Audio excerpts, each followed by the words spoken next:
As I see it, class warfare, the only resort to right wing doom? It's worth it. How to talk to your right wing relatives, friends, and neighbors, and other books written by Egberto Willis.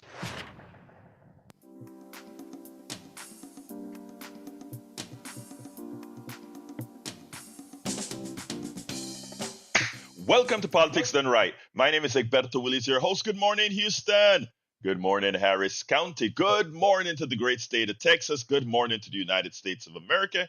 Of course, good morning to the world receiving our signals via the magic of El Internet, formerly known as the ARPANET, created by all of us, we the people, your tax dollars. But then, as usual, taken over by the parasites, aka the billionaires who create nothing, who take no chances, just the chances of you, the taxpayer. Remember that. Don't let anything fool you about our economic system that somehow those are the guys who create. Nope. The ones who create, go look in the mirror. I don't care if you're a janitor. I don't care if you're a teacher. I don't care if you're an engineer. I don't care if you're a farmer. You are the ones that make things happen with an economic system that gives the spoils, plural, to the few. Anyway, before we get busy, we go on to the studio, to the people that really make it happen. We have El Senor Howard Reynolds, Jacques Van Bever, and Mayana. Buenos dias, mis hermanos y hermana. Good morning. Good morning. Good Good morning, morning. Egberto. How you guys doing in the studio? We're good. We're good. Just getting work done. That's good. So I think it's about. Oh wait, you mean Howard is not in the studio today? No, he's up in his lair. He's up in his lab. We call it his lab, man. His lab. Okay, lamb. He's in It's his him in Yeah, lab. it's a there. lamb. Yeah. Yeah, that's what he's working all the magic out there. Anyway, without further ado, my brother, what's the word of the day? Trump vows to get rid of mail-in ballots for 2026. This is unconstitutional. Trump is setting up the rigging of the next election cycle so he can set up his autocracy. Why do Republican politicians always do things to suppress the vote? Because they want autocracy, not democracy. Truth is, all Americans should be able to use mail-in voting.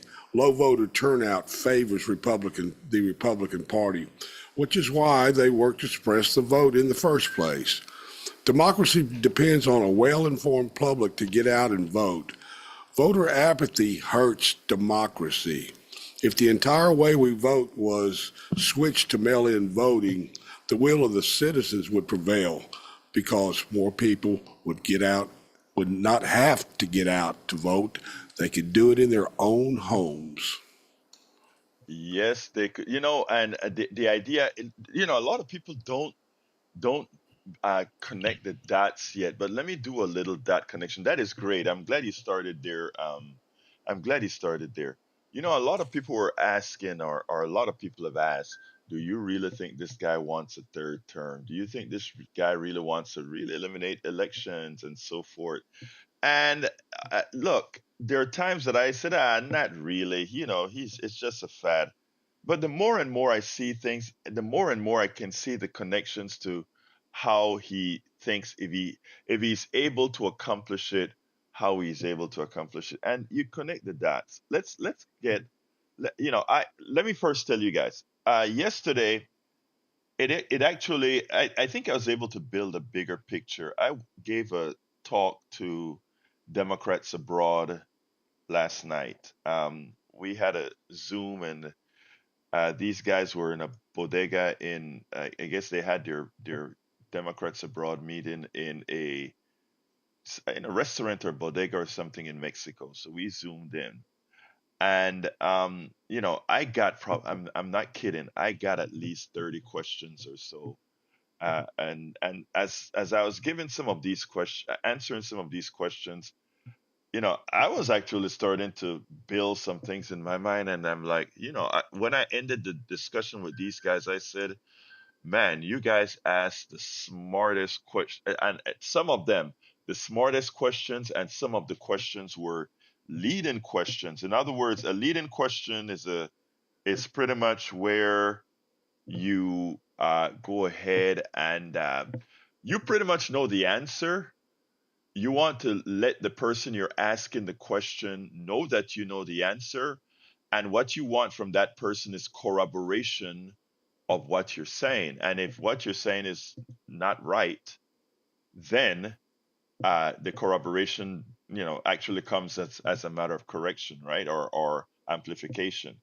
And that's what happened yesterday. A lot of those questions were leading questions. So people understand what's going on. A lot of folks who have left the country and they're living in Mexico or Belize or all these other places, they're fed up, but they stay from afar and they understand what's going on. So one of the things that they explained, one of the things was, are we really heading into an autocracy? One was, isn't the autocracy already established, and how is he going to accomplish that? And we started to go down the list. If you take a look at how Trump has operated thus far, we've gotten the softening of the Supreme Court. How did we get the softening of the Supreme Court? Those guys are under duress. A lot of those things that they voted for Donald Trump, it is diametrically opposed to things they voted for before in the Supreme Court. But these are Supreme Court justices that are getting threats with pizza sent to their homes and all that kind of stuff. When one of them get out of line, the MAGA base is ready. And I say the MAGA base, it's not really the MAGA base. It's the orchestrated terrorists that embed themselves in the MAGA base.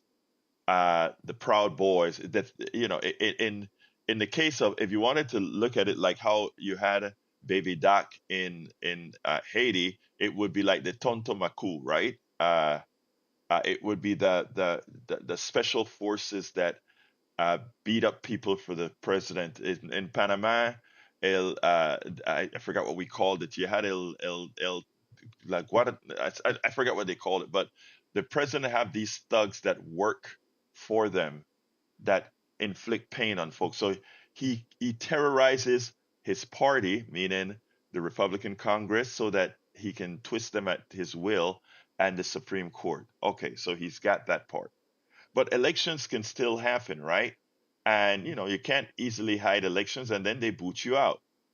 So what he does, he starts to experiment by doing what they've done in many countries around the world, Myanmar or Venezuela or all these other places. You start throwing the military out there and get people used to seeing people arrested, taken off the street, thrown down on the ground.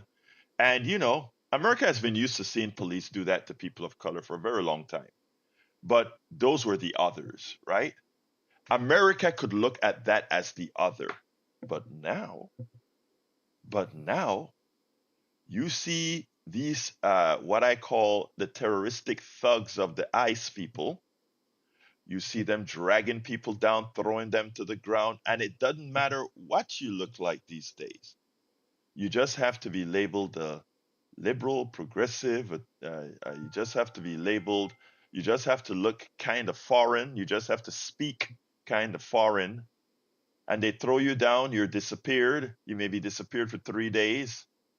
The media doesn't do a whole lot of covering of it because he now has the media paying him to get their deals. CVS $16 million, ABC 20 something million, all of them paying out to to stay in the game, if you will. So that's what the media is doing. The media is taking sort of a back. We look at all the people that even MSNBC has fired the most vociferous critics of Donald Trump. I mean, there's still Ali Velshi who tells the truth, but he tells the truth with a smile. You take a look at what's happening with the media. I mean, it's the culmination, it's a violent culmination of the Powell memo to keep power, right? So I explained to them all these things are happening. They went to LA and they saw that, well, the people fight about it, but they tolerate it. They tolerate it. And they come to DC now. DC, are the riots going to happen in DC when we put all these tanks in the streets, on the monuments, or so forth? Well, hell, what we do in DC is we see people taking pictures with tanks as tourists. And yeah, you have a few protests from, the left wing folks doing a little bit of protest, but still so far, it's kind of working. People are kind of getting used to seeing this stuff. To hell with the pacificadas, right? Uh, Forget about it. Fascicamitadas, forget about that. People are starting to get used to it. We got used to Trump's lies. We got used to him being a buffoon, and we normalize all this stuff. That's how it's done. I think he's doing it a lot better than Hitler did. You know, um, bills, businesses, and all of that are not burning. They're not going into areas, and so I mean, they're doing it. They're doing it a lot nicer, a lot better than it was done in the 30s, right? And so when they asked me that, I said, yeah. Now, I mean, he's that's where we're heading. But let me take a bit better. Now, this stuff people say, but even if he goes ahead and he's successful with not doing the mail-in vote, well, still we could vote, right? Well, no. Understand what's going on now. Understand that the reason he wants to show the military force out there and likely to put those military forces in communities is because of the intimidation factor. Anybody see the military folks out there know there are certain kind of voters that will easily be able to go vote. But then there will be the others that are personas non gratas, right? Those are the ones that will not do it. So if he goes ahead and he writes a constitution, a order, a presidential order that bans mail-in vote, he can't do it constitutionally. But you heard what he said in the meeting yesterday.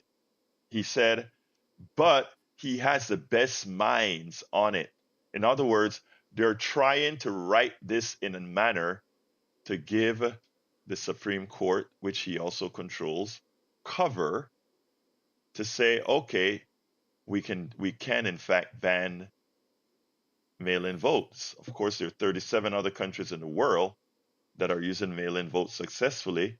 We have Oregon, who uses it almost exclusively, works like a champ.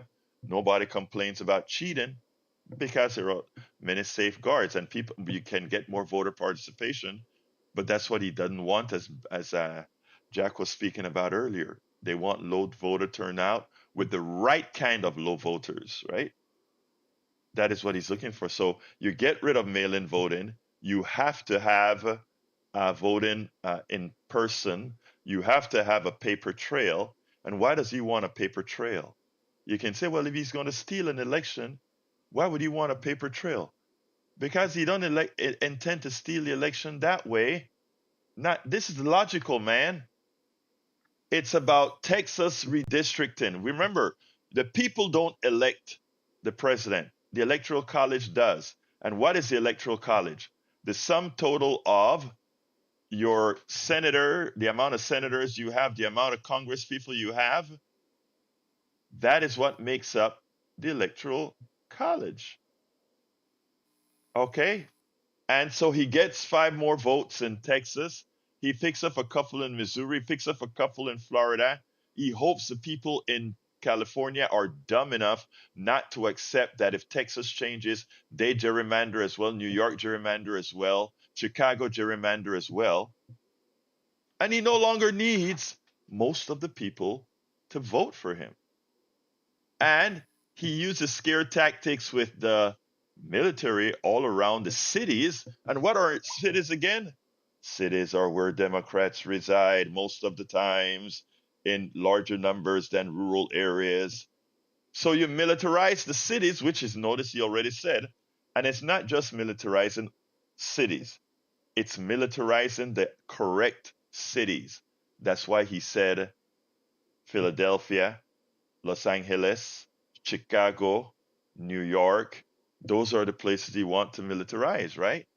So those places get militarized with the idea that these people in those cities are fearful to go vote, but there's a certain kind of people even in those cities that he knows are voting for him, and they know they just have to go give a wink and a nod to the police, a wink and a nod to the ICE thugs, because remember, ICE will be becoming the largest police force in the country and the largest military force, second only to the third largest military in the world.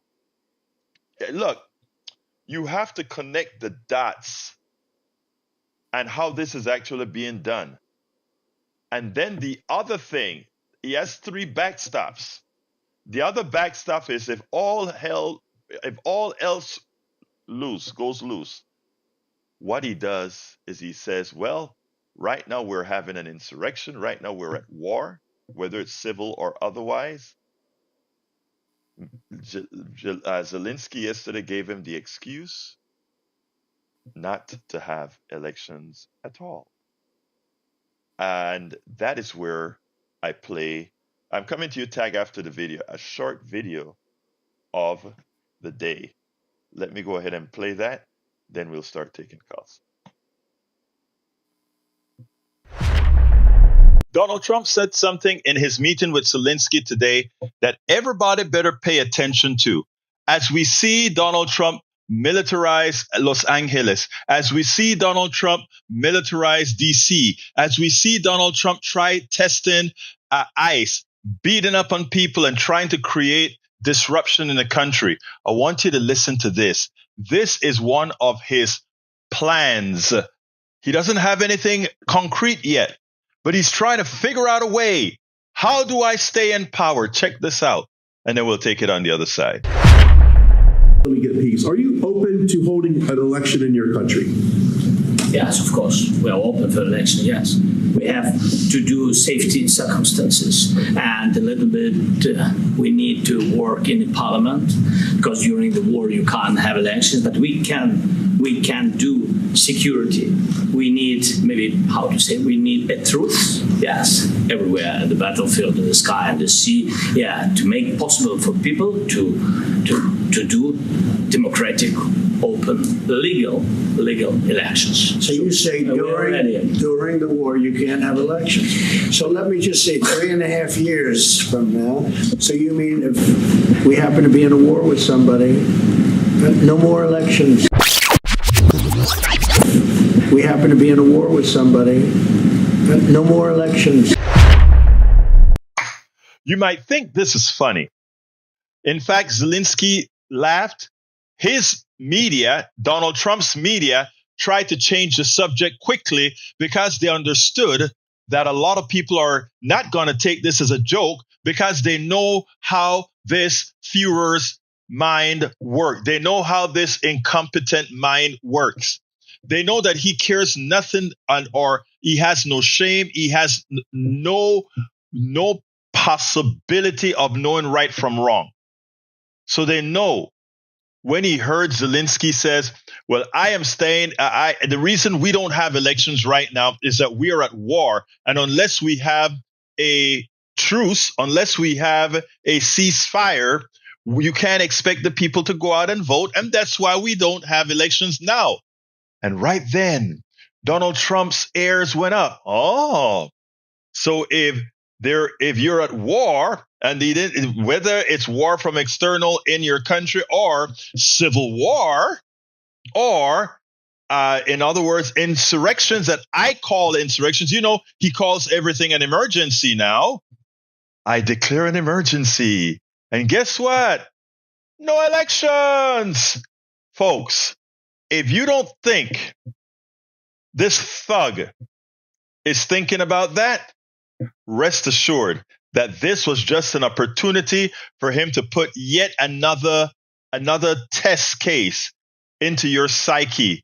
Remember, he does all the bad things he does it in front of you most of the times, because he wants to inoculate you when he actually does it for real. He wants you to be like that person inoculated against some sort of a poison, because you have been made amenable to that poison over time, again, we better watch out.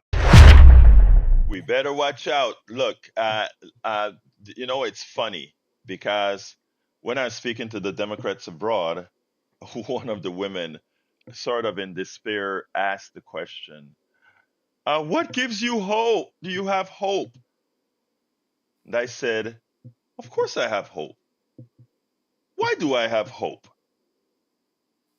Because we are the ones who make things happen. And that's what we have to remember. Power doesn't come from the top unless we cede power to the top. We create the top. We, the people, create the top. We are the one who yield. We are the one who cede. We have ceded power to our plutocrats. We have ceded power to our billionaires. We have made ourselves less than by not acknowledging that the power in this country, the economy in this country is driven by us, not them.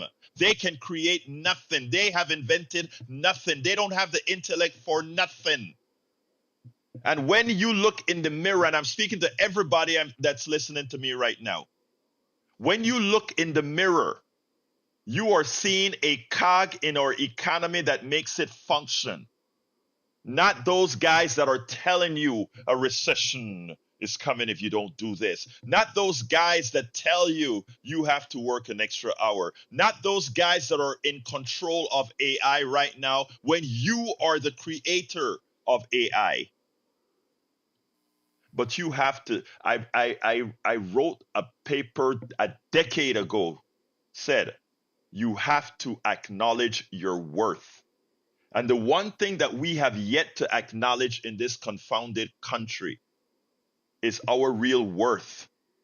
That we are the ones with worth. And the psychopaths are the ones that are currently leading. The psychopaths are the ones that are saying, you know what? We will take. They talk about the welfare queen.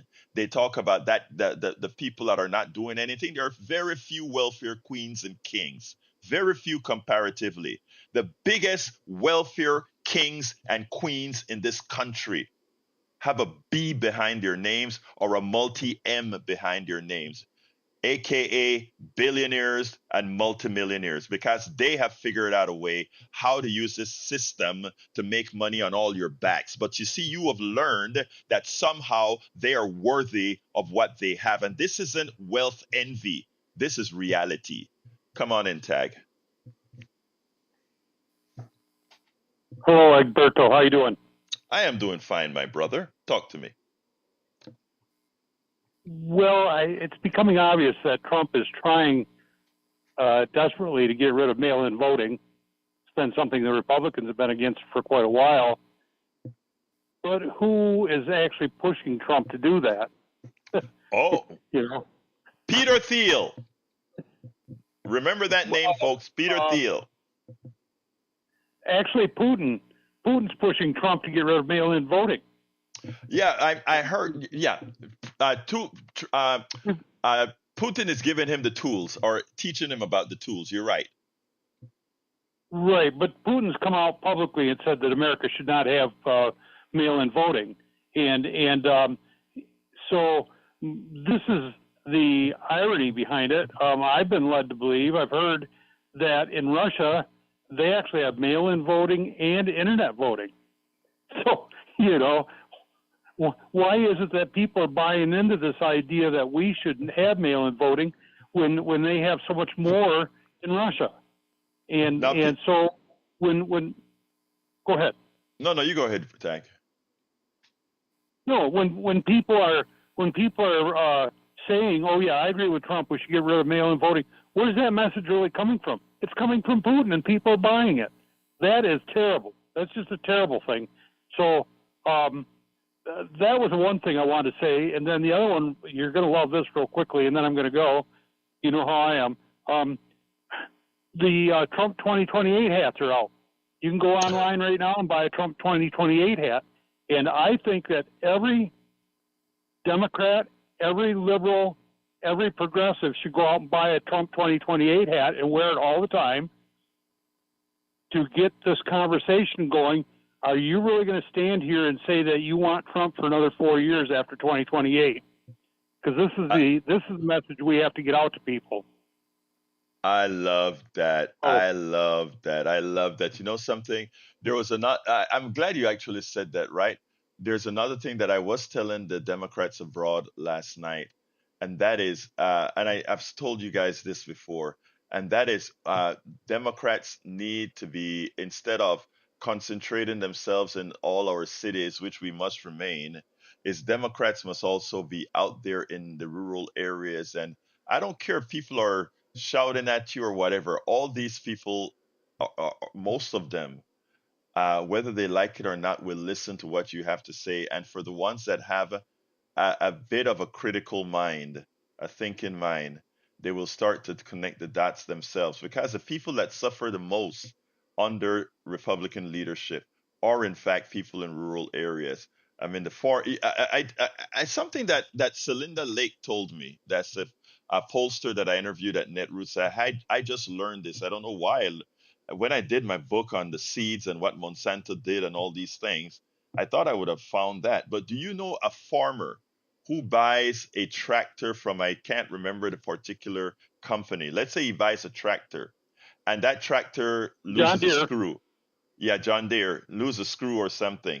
You know that farmer can't put that screw back in and fix that tractor so that he can continue his work. He signed a contract that anything goes wrong with that tractor, he has to call for service from John Deere. I want you guys to understand what's going on with the corporatocracy in rural America. Do you know that the corn that you see growing from horizon to horizon, that corn, do you know they have to buy those? They can't save their seeds for most of that corn. They have to buy those seeds year in, year out, because guess what? It's a contract they sign with the original seed producer. And if your field get infected by pollen from those seeds, hey, you're responsible as well. It's amazing how the corporatocracy screws the farmer and everybody else. But anyway, thank you very much, Tag. You have a wonderful rest of your day. You too, Egberto. Thanks. Bye. All right, brother, let's go to John in Cypress, Texas. And I need to save 14 minutes for Delia Ramirez, another interview. Come on in, John. Hey, I listened to Tag, and he was right about Putin, but I believe he's wrong about 2028 because I don't really think right now. All I see all the headlines, and Trump dominates like the beast. Every headline in the paper seems to be Trump, Trump this, Trump, and that's all you've talked about this morning. Trump this, Trump that. Everybody does. I really don't think Trump is going to finish his term. I think that's not the plan. He will do something that'll cause the people in power, which I still think, or the billionaires that got J.D. Vance to where he's at. Peter Thiel. That's what I was telling. That's what I was trying to tell Tag. Right. And that's really the plan. That's really the plan. They are trying to get everything in line right now, so they won't need Trump. They won't need Trump anymore. But what we're doing wrong, and I see the progressive side, and I'm not going to use the word liberal because I think it's like woke. It's been given a bad connotation for some reason. Too many people want to believe that. So I will use the word progressive. You know, the progressives still get it wrong because you keep doing that, and Trump is just a tool that Putin used and that the right wing used, and the people that give him the power, you know as well as I do, Beto. You just said it a while ago. The checks and you're breaking up, John. John, you're breaking up. Can you stay in one place so that I think you're breaking up? Yeah. People like Biden and Obama did some good things, but they also lost track of how this fight needed to be fought. And they allowed it to happen. They allowed a lot of things to happen. We talk about the Supreme Court. We talk about a lot of the power that Trump has, Obama couldn't have had, and Biden couldn't have had, because everybody keeps thinking that they're Republicans. There's too many people out there like myself that are, and I say myself, I'm independent, but the fact that I'm a blue collar worker, I grew up that way. I grew up in a ghetto.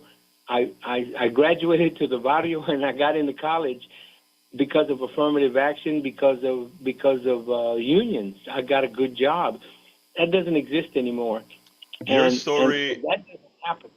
John, let me just say, your story is a story of most people of color. Okay, absolutely, no doubt about it. With regards to us talking about Trump, that is true. Trump is actually the template, or I shouldn't say the template. He's a symbol that represents this evil Right. that we're looking at.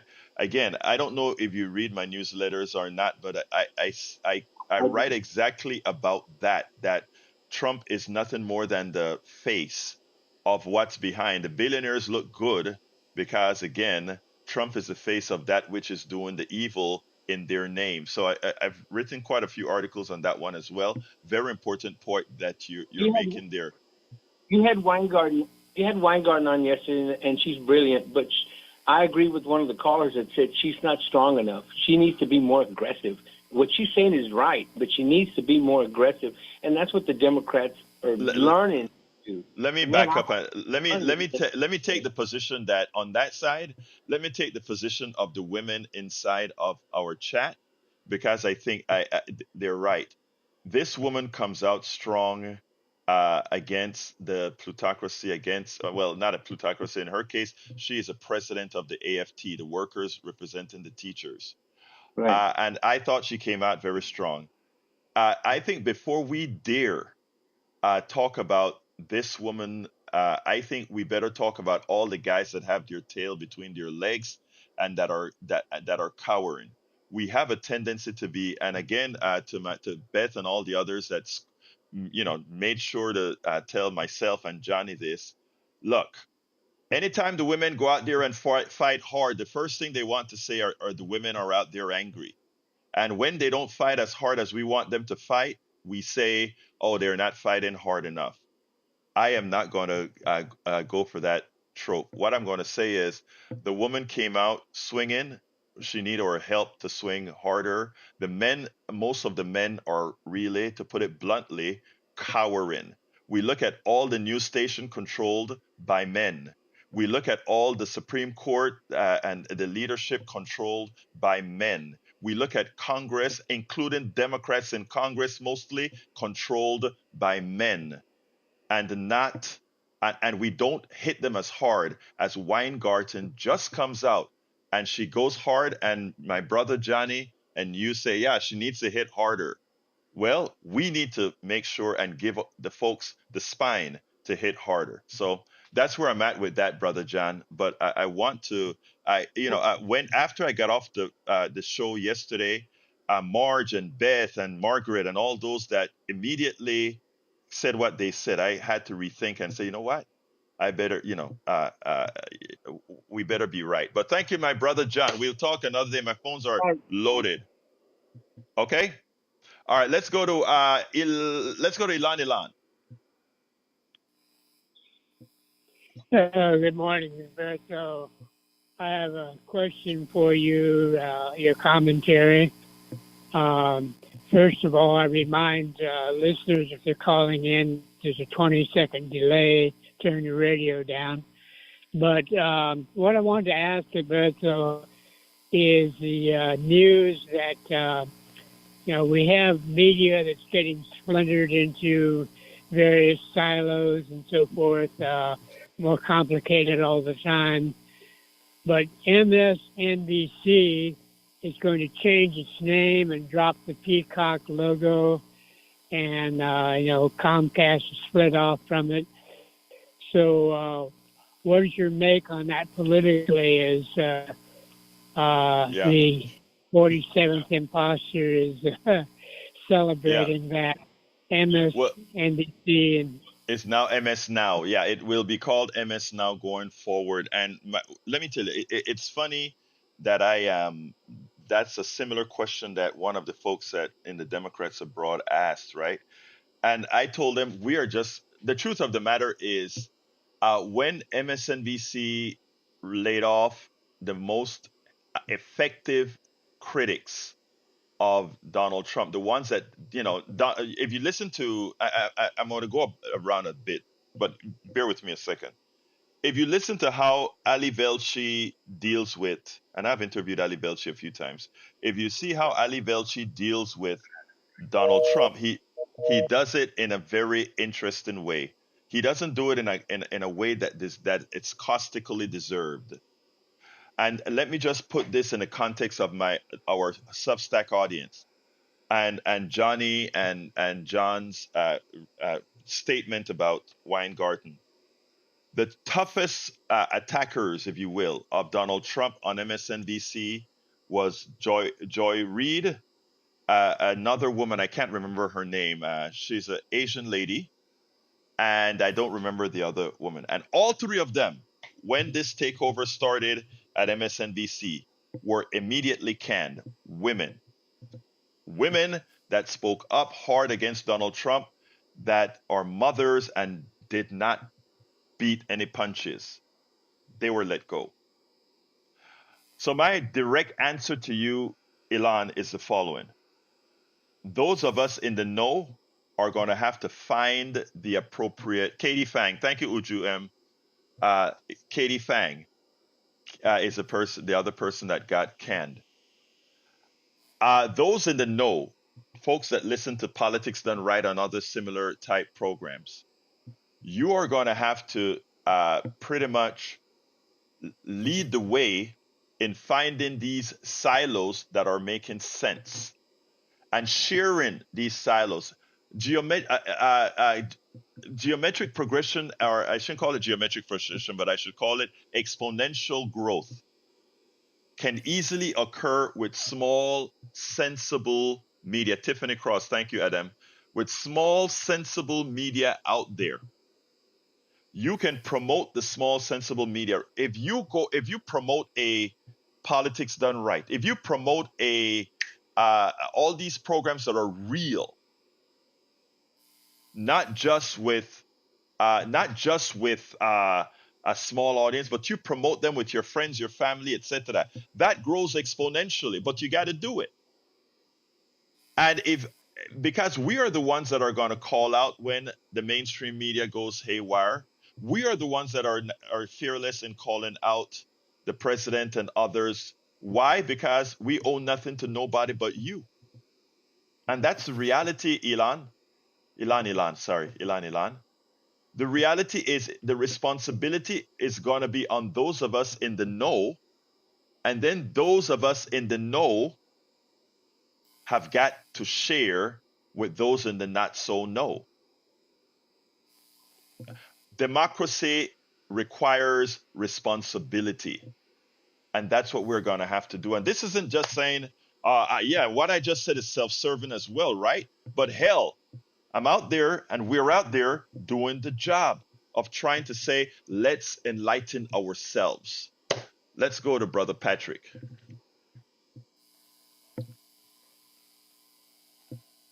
Patrick, you're on. I guess I held up too long for Patrick. Put Patrick on hold in case he's sleeping, and let's go to Johnny. Thank you, Johnny. Hey, come on in, Brother Johnny. Okay, I hear you fine. I agree with you in your earlier comment about people in Democrats and liberals and progressives in redder areas of this country need to be more vocal. They need to speak because their fellow citizens who may not be of the same persuasion will listen to them. Listening is the key. Yes. And speaking of listening, radio, the medium of radio, there is a challenge because you're getting your message out, but you don't know if all of your listeners are actually paying full attention. So, for example, a radio does not require you to sit in front of a box and watch it. Right. You can do other things at the same time. You can be distracted also by your kids, other sounds, if you're in a car, traffic noise and stuff. So that's understandable that not 100% of your message or my message or anybody else's message gets out. That's how I explain why one of your followers, Mary, said a man criticizing a woman, boring. That tells me that she wasn't paying full attention to what I said. If she had actually go back to the archive and listen to your program from yesterday, she would see that I was criticizing not a woman, but I was criticizing a leader. I said that leader should be more like Alexandria Ocasio-Cortez or Ilhan Omar or Rashida Tlaib. I'm not about male or female. You know this. Johnny, Johnny, you don't have to convince me of that, okay? It's not about you or me. It's about how it hits the person listening. And more than half of our listeners are women. Most of these listeners see what happened to Hillary Clinton. You don't have to be a supporter of Hillary Clinton to understand what happened. Most of these women saw what happened to now I forgot who was running for president, to Kamala Harris. You don't have you again. It's not about you or me. It's about how what we say come across, and that's why when I get corrected about something about how it sounded to them, I know what's in my heart. To put it bluntly, I know what's in your heart because I've been speaking to you for decades. But then you should have defended me and let them know that they are okay. No. Wait. You and I don't need defending, brother. I know your heart, and I've told how many times have I told people about that's not what Johnny meant or whatever. It's not about defending you, brother. You're self-defending, brother. Stop it. You are. May I defend myself then? Huh? May I defend myself in the interest of our side, our story, our struggle? Okay, go ahead and defend yourself, Johnny. Go ahead. Okay, the situation in our country is extremely dire right now, and the last thing we need on our side is to allow ourselves to appear to be biting at each other's ankles, because the other side loves that. Yes. And by the way, I don't criticize Hillary Clinton because she's a woman, just like I don't criticize Barack Obama because he's a guy or a black guy. I criticize people because they're not progressive. End of story. I got it. Hey, Johnny, I get you. And matter of fact, may I please finish? Go ahead. But I need to go though. Go ahead, real quick. Right. Okay. I'll be quick. My criticism of Barack Obama was he wasn't an angry black guy in the tradition of comedian Chris Rock. That's what I wanted. I wanted so bad to see that because this country needs it, and he didn't deliver that. That's my criticism there. Okay, Johnny, in my eyes, you're my guy, and what I do with all with all my guys, my friends, my women, everybody else is we just talk frank about these things, and where we disagree, we disagree. It touched me when the ladies stood up in the chat, and it made me recoil and reanalyze. And this has nothing to do about you. It has everything to do about them. As far as everybody out there, I will always defend my brother Johnny. He is, in fact, a very good-hearted person. Johnny, we talk tomorrow, right? Bottom line is, I'm on your side, ladies. Just listen. Bye, Johnny.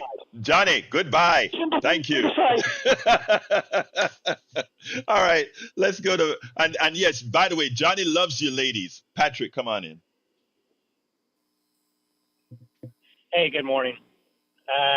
4 topics really fast. Johnny was just trying to help, but I think it kind of fell flat on his face. She did a fantastic job with what she did. It's not going to be perfect, but she's trying to resist, and that's more than most people are doing.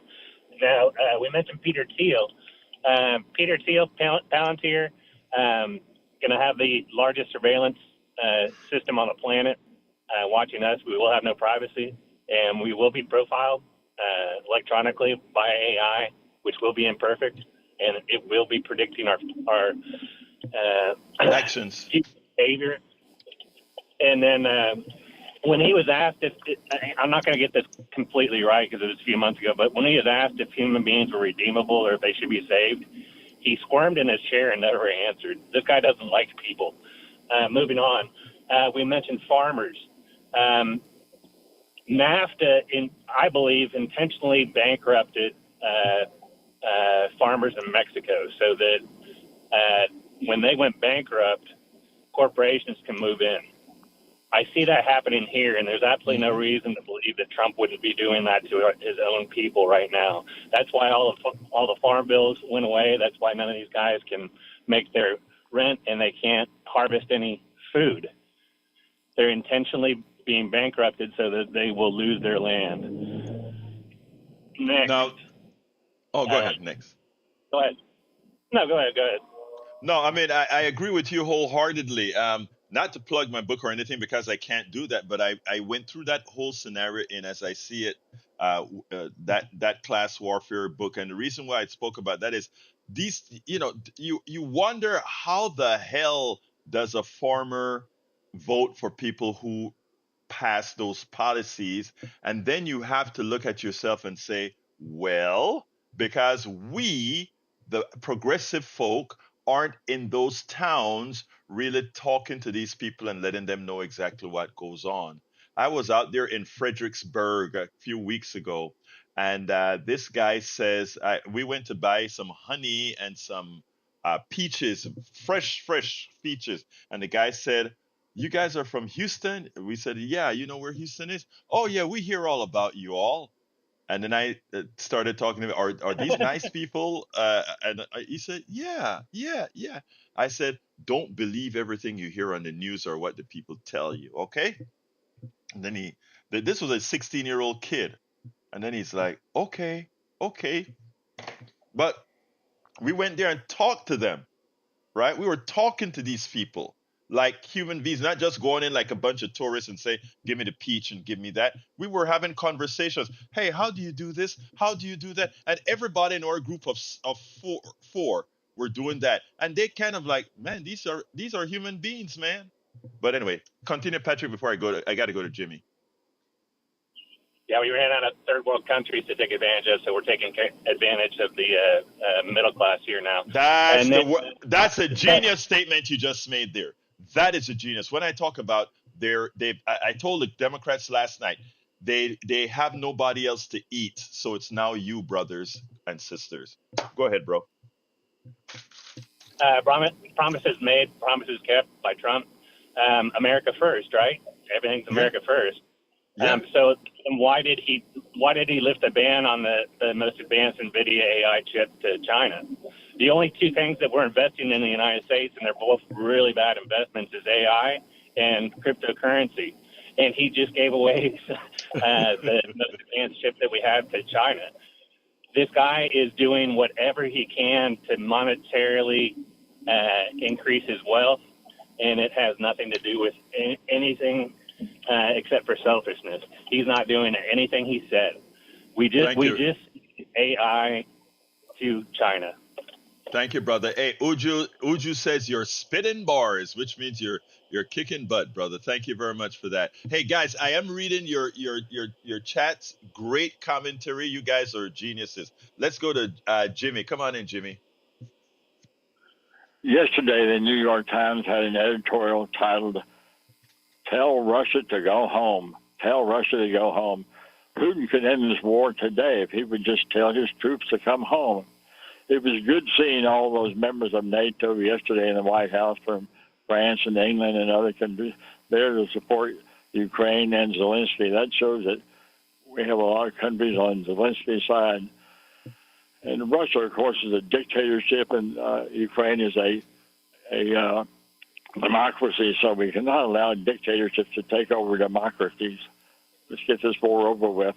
Back in Texas on redistricting, we need to tell our Republicans up there we don't want redistricting. That's supposed to only happen once every 10 years, and we don't want it now, so tell them to vote against redistricting in Texas. Yeah, I don't know if you realize, Jimmy, all the Democrats that came back to the Capitol last night had to sign a release saying that there will be a DPS officer shadowing them for the time to come. There's one woman out, Collier, out of, I think, the Fort Worth area that refused to sign it. She's locked up in the Capitol building. I am going to be following that story. I'm going to try to talk to her and see if I can get to her and bring that story to you. But it's a shame what's going on in Texas. You're absolutely right. Anyway, thank you, John. Thank you, Jimmy. Anything else, real quick? No, that's all. I just want to try Boxley to be just saying, call your members of Texas legislation, tell them we don't want redistricting. That should only happen once every 10 years when we take the population. Thank you, brother. I appreciate you. All right. Thank you, Rita. Take care. Folks, like you guys come first. The video with Delia Ramirez that was to play today, it's too long to play it right now. So you can always watch the video. The link to the video, it's at politicsdoneright.com/newsletter. Politicsdoneright.com/newsletter. Delia Ramirez, a hell of a progressive out of Chicago. Take no punches.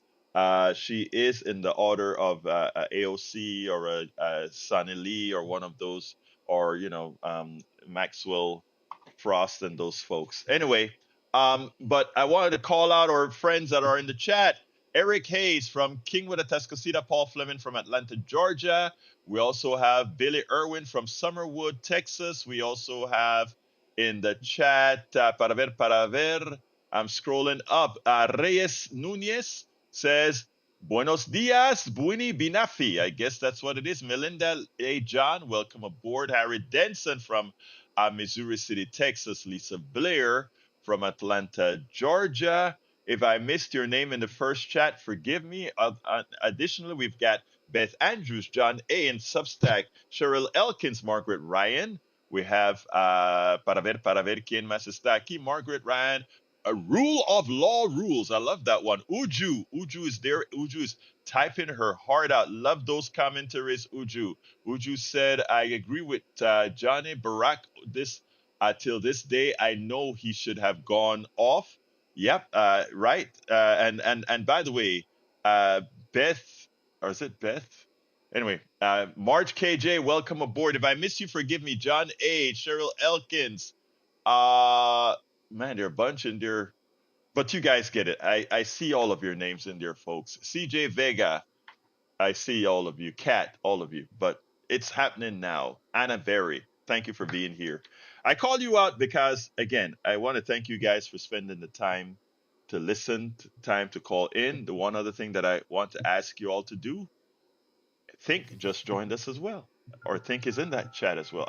I want to ask you all to please tell folks that this station exists, this radio station, and it exists on air, 90.1 FM. It exists, I can't remember the numbers in Galveston and Livingston. Jack, do you remember what those numbers are? I'm getting old. What can I say? And I don't want to call out the wrong numbers. It's 90.1 FM in Houston, and it has some other numbers in Galveston and Livingston. But anyway, we can be heard throughout. We can even be heard in the edges of Louisiana. Jack mentioned earlier, not Jack, I think it was Johnny mentioned earlier, that everybody listening to the radio, they aren't always attentive. That's understood. That's why it's important that I let you know that we are not just on the radio, 90.1 FM. At the same time that we are on 90.1 FM, we're also streaming video on YouTube, Instagram, Facebook, Substack, and we turned all our text, all our articles are turned into snippets to be placed on all the other platforms. So this Politics Done Right operation makes sure that this information, as Johnny was talking about, gets out in many different ways. I have a whole lot of tools. I leverage a lot of tools to make sure we can share this information in however people would consume it. In other words, it's not what how I'm trying to get it to you. I look at how you consume information, and I'm talking to everybody, and I try to put it in a manner that is the easiest way for you to access in whatever platform you use. So we are on every platform that we can get to. Tumblr, all these platforms we're on. And all this material gets there. All right, let me throw it to Jack, see if Jack has anything to say, and Mayana, see if Mayana has anything to say. No, I got nothing yet, I'm Egberto. getting. You have anything, Mayana, that you'd like to add? No, actually, I don't have anything today either. All So, right, look at this. I put everybody on the spot again. Okay, the phone is ringing. Just go ahead and pass that one through. Take that last call. Oh, and they hung up. Well, that is what happens when I don't manage the calls in the right way, and I lose the last 14-minute video that I was supposed to play today. But again, you guys can go ahead and have it. Beth Andrews says Egberto is correct that we have power and we need to use it. One way we can use it is to stop spending our money at or to companies which support regimes. She also says, and we need to look out for each other and stop in to help when and how we can, especially to those who lose food assistance. We're going to have to do a whole lot of helping out on folks, helping our brothers and sisters get through it and let folks know that we should be doing this all over. We also have Adam says the racist element that votes Republican are terrified of losing their membership to gun clubs. Well, Marge K says women think of the families, take care of the families. We can't listen to men anymore. Women need to do it. I saw one from Uju that I wanted to put out there, but there's so many commentary in there and it goes so fast sometimes I miss it. Uju said increasing suicide rates amongst farmers. By the way, that's true. Farmers are one of the latest in dying. Okay, I got to get out of here. Love you all. You can see the rest of the program, politicsdoneright.com/newsletter. You can write me directly at kpft@politicsdoneright.com, kpft@politicsdoneright.com. Love you all. My name is Egberto Willis. This is Politics Done Right, and you guys know how I get out of here. I am what? Out!